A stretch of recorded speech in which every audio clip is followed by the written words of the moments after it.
What if the most dangerous retirement mistake isn't financial, but spiritual? What if "I've earned my rest" sounds reasonable to the world, but sounds like surrender in heaven? Millions of Christians plan retirement like it's the finish line and don't realize they're quietly stepping away from their calling. And the Bible has a word for a life built around eat, drink, and be merry. It's not blessed, it's full. Let's be honest. This whole concept of retirement as a complete and total stop from all work is a modern invention. It's a cultural idea, not a biblical one. For most of history, people simply worked as long as they were able. The idea of stopping all productive activity to live a life devoted purely to your own pleasure is a recent thing, born from 20th century ideas like Social Security and pensions. And look, there's nothing wrong with financial planning, but the culture has sold us a specific dream, that the whole point of work is to one day escape it, that for decades you just grind it out, so that one day you can finally stop serving, stop producing, and just start consuming. This mindset is a dangerous trap for a believer. We start seeing our careers as a curse to put up with, not a calling to steward well. We get tempted to focus only on the material side of things, putting in our 40 just to tuck away enough cash for that comfortable escape. This can lead to what some call a dead space for recreation, where all our God-given time, talent, and treasure get funneled into things that have zero eternal value. Suddenly, the parable of the rich fool in Luke 12 feels incredibly relevant. A man has such a great harvest, he doesn't know where to put it all. His big idea? Build bigger barns, hoard everything, and say to himself, "Take life easy, eat, drink, and be merry." But God's response is chilling. "You fool, this very night your life will be demanded of you." The man's mistake wasn't his wealth, it was his purpose. His goal was to pile up stuff for a life of ease. He was retiring from work and responsibility to serve only himself.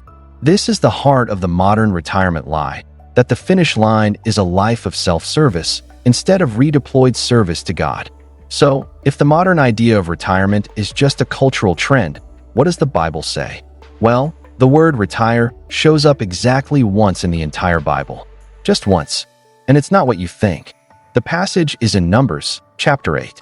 God is giving instructions for the Levites, who had the physically tough job of serving in and moving the tabernacle.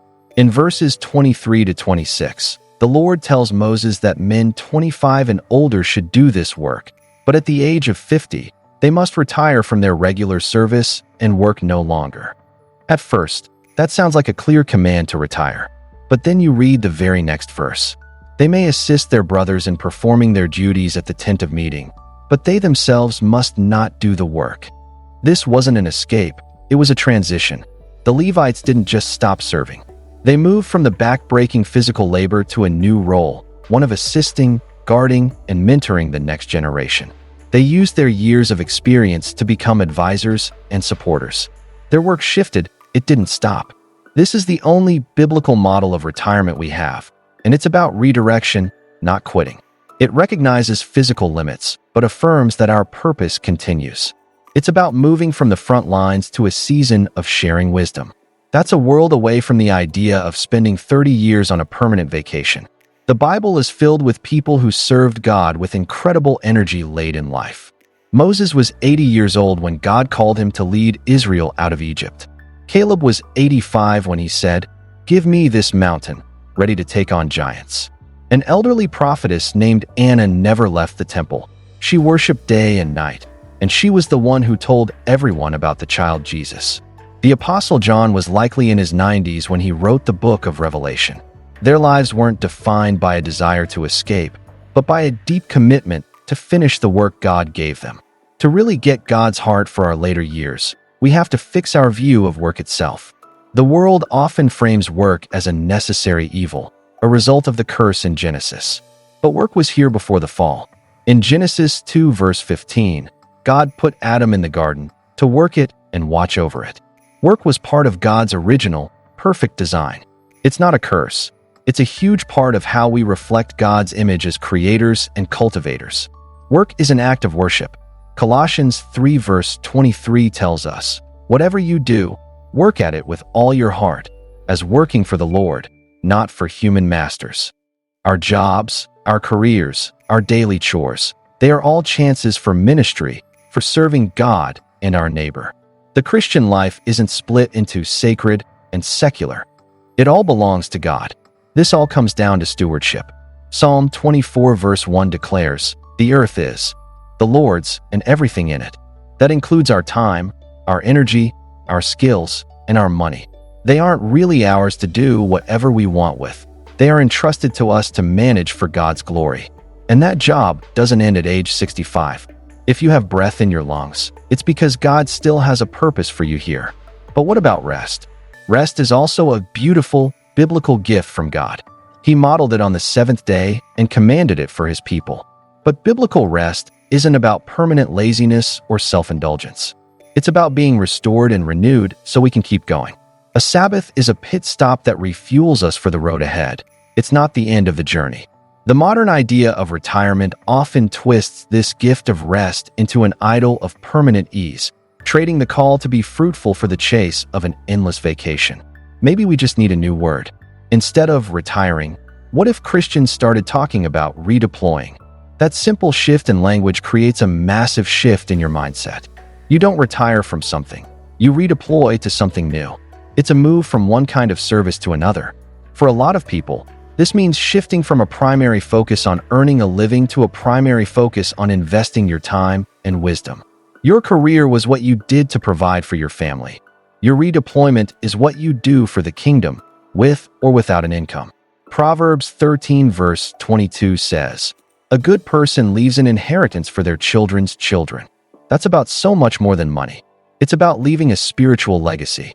It's about being the grandparent who faithfully prays for the next generation.